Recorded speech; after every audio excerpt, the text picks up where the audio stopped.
Beberapa fansite BTS ditutup setelah konflik baru-baru ini dengan ARMY di konser Permission to Dance on Stage. Setelah bentrok dengan ARMY yang menganggap mereka sebagai ancaman keamanan, situs penggemar Korea untuk BTS ditutup dengan alasan kekerasan dan hal negatif. Di tengah semua hiburan dan perayaan di konser Permission to Dance on Stage terbaru yang diadakan oleh BTS di Los Angeles, agensi, tempat, penggemar, dan situs penggemar akhirnya saling bertentangan karena masalah keamanan dan legalitas.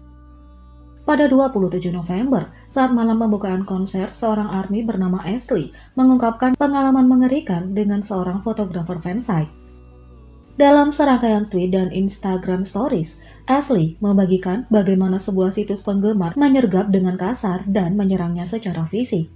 Ashley memperingatkan sesama ARMY untuk berhati-hati terhadap situs penggemar ini. Meskipun penggemar K-pop lainnya menimpali dan berkomentar bahwa situs penggemar pada umumnya punya sejarah melanggar hak potret dan menyebabkan resiko keamanan bagi penggemar lain. Pada tanggal 28 November, ARMY lain dari akun Twitter @JunTrivia7 juga berbagi pertemuan yang tidak menyenangkan dengan sebuah situs penggemar. Setelah dipukul di kepala 2 kali, ARMY ini mengambil tindakan untuk melindungi dirinya dengan memukul kamera dengan light stick. ARMY ini mengkritik bahwa situs penggemar tidak peduli dengan rekan ARMY atau anak laki-laki, dan bahwa mereka hanya peduli dengan kamera dan foto mereka. Kalau ada di antara kalian yang melihat situs penggemar, tolong beritahu pihak keamanan. Saya membuat kesalahan dengan tidak mengatakan apa-apa karena saya benar-benar ingin menikmati konser. Tapi saya telah memberitahu semua orang di sekitar saya tentang orang ini, dan mereka semua siap untuk memberitahu keamanan jika dia kembali. Jangan ragu untuk meneriaki mereka untuk pergi dan mundur. Mereka tidak peduli tentang kita atau anak laki-laki. Mereka hanya peduli dengan kamera dan foto mereka. Tulis ARMY @JunTrivia7. Pada 1 Desember, pemberitahuan resmi Big Hit Music mengenai hak potret BTS naik ke aplikasi Weverse, sementara pelarangan semua alat perekam termasuk ponsel pada awalnya memicu tanggapan yang terbagi dari para ARMY. Sebagian besar peserta konser menyambut baik pemberlakuan itu, terutama setelah pertemuan kedua ARMY tersebut. Halo, ini Big Hit Music. Selama konser BTS Permission to Dance on Stage LA, telah terjadi tindakan yang melanggar hak potret dan hak cipta artis. Semua tindakan yang melanggar Big Hit Music dan hak potret artis dan hak cipta lainnya dilarang, seperti mengambil foto dan video, merekam suara dan streaming langsung, dan lain-lain. Selain ponsel, perangkat syuting atau perekam lainnya dilarang keras dibawa ke dalam lokasi. Dalam kasus pelanggaran aturan ini termasuk pembuatan film dari ponsel Anda. Anda mungkin diminta untuk menghapus rekaman dan dipaksa untuk pergi. Oleh karena itu, kami mohon kerjasama semua pihak. Di masa depan, kami akan melakukan yang terbaik untuk menjaga potret dan hak cipta artis kami. Terima kasih. Tulis Big Hit Music. Setelah pengumuman agensi, penggemar BTS Korea mulai menyuarakan keprihatinan mereka sendiri tentang paparan terhadap kebencian dan rasisme tanpa filter di konser ini. Pada tanggal 2 Desember, situs penggemar @SeptemberJK97 mentweet pernyataan panjang tentang bagaimana beberapa peserta konser telah memburu dan menindas situs penggemar. Dengan caption, "Bersenang-senang memburu sesama manusia", postingannya tertulis, "Tolong hentikan serangan fisik yang tidak masuk akal yang terjadi di tempat konser BTS." Akun terjemahan atau informasi, pendukung Big Hit dan penggemar Korea Amerika menyebarkan desas-desus tak berdasar yang menempatkan kami di situs penggemar dalam sorotan yang sangat negatif.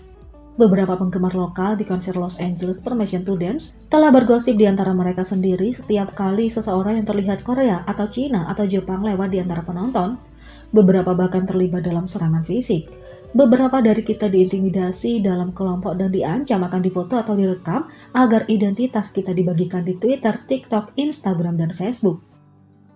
Saya tidak bermaksud mengatakan bahwa saya telah menjadi situs penggemar yang sempurna dan tanpa cacat, tapi saya ingin bertanya, apakah apa yang terjadi pada kami tampaknya masuk akal? Apa yang dilakukan fansite yang sangat salah sehingga pantas mendapatkan perlakuan seperti ini? Tulis kutipan dari tweet @SeptemberJK97.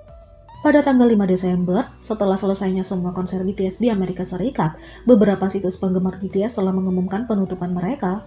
Situs penggemar lain, @blackandwhite_km membagikan bahwa menghancurkan untuk situs penggemar dilihat dengan cara negatif ketika mereka juga di konser untuk mendukung artis, dengan menulis, Halo, saya memutuskan untuk memposting ini karena saya benar-benar ingin melepaskan ini dari dada saya. Karena pandemi, saya tidak dapat menghadiri acara tatap muka dalam 2 tahun terakhir. Jadi ketika saya mendarat di Amerika Serikat, saya punya harapan besar tentang konser BTS. Tapi beberapa hari terakhir ini sangat menghancurkan bagi saya baik secara fisik maupun mental. Seperti orang lain di konser, saya hadir untuk bersenang-senang. Rasanya senang melihat para anggota dan panggung lagi setelah bertahun-tahun. Jadi, saya bersenang-senang. Tapi saya tidak bisa melupakan bagaimana beberapa penggemar menjadi begitu bermusuhan dan jahat terhadap situs penggemar. Saya tidak dapat mengabaikan fakta bahwa komunitas online membingkai kami sebagai penjahat. Sebagai fansite, semua yang ingin saya lakukan di konser adalah mengabadikan momen dan membagikannya dengan sesama ARMY, tapi internet sekarang menganggap kita sangat negatif. Beberapa dari kita bahkan telah diserang secara fisik. Aku lelah dan aku butuh waktu untuk menenangkan diri. Sampai saat itu, saya tidak akan mengunggah apapun lagi, tulis situs penggemar. Menyusul pengumuman hiatus @blackandwhite_km, beberapa situs penggemar besar lainnya seperti @jminiful dengan 370.000 pengikut lebih dan @vpintar dengan 123.000 lebih pengikut juga telah memutuskan bahwa mereka perlu waktu untuk mengatasi setelah semua yang terjadi di luar negeri. Salah satu situs penggemar @encounter1995 memastikan untuk menekankan bahwa situs penggemar bukanlah saseng, memohon kepada ARMY untuk berhenti menyerang dan menindas dunia maya mereka. Saya telah berjuang dengan apa yang terjadi selama beberapa hari terakhir. Setelah mengunggah gambar HD dari konser LA, saya akan menjauh dan meluangkan waktu untuk mengatasinya. Dan saya menghargai semua kata-kata yang mendukung dan mendorong yang datang sejak yang terjadi. Saya akan tersedia melalui DM untuk menjawab pertanyaan tentang acara ulang tahun, tulis situs penggemar @vpintar. Sementara itu, ARMY membela diri terhadap tuduhan yang dibuat oleh situs penggemar. Mengacu pada 4 malam konser BTS sebagai festival keragaman, ARMY mengklaim bahwa situs penggemar merasa ditargetkan dengan dilawan secara aktif. Selain itu, penggemar mendiskusikan perbedaan budaya antara Amerika Serikat dan Korea Selatan untuk menjelaskan mengapa situs penggemar menjadi sangat kontroversial, terutama di konser di luar Korea.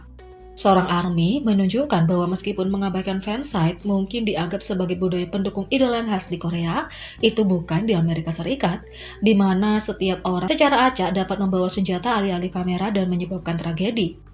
Sebagian besar penggemar internasional tetap yakin bahwa situs penggemar adalah resiko keamanan, tidak hanya bagi sesama penggemar di antara penonton, tetapi juga bagi artis di atas panggung, dan terus menegaskan bahwa aturan harus dihormati.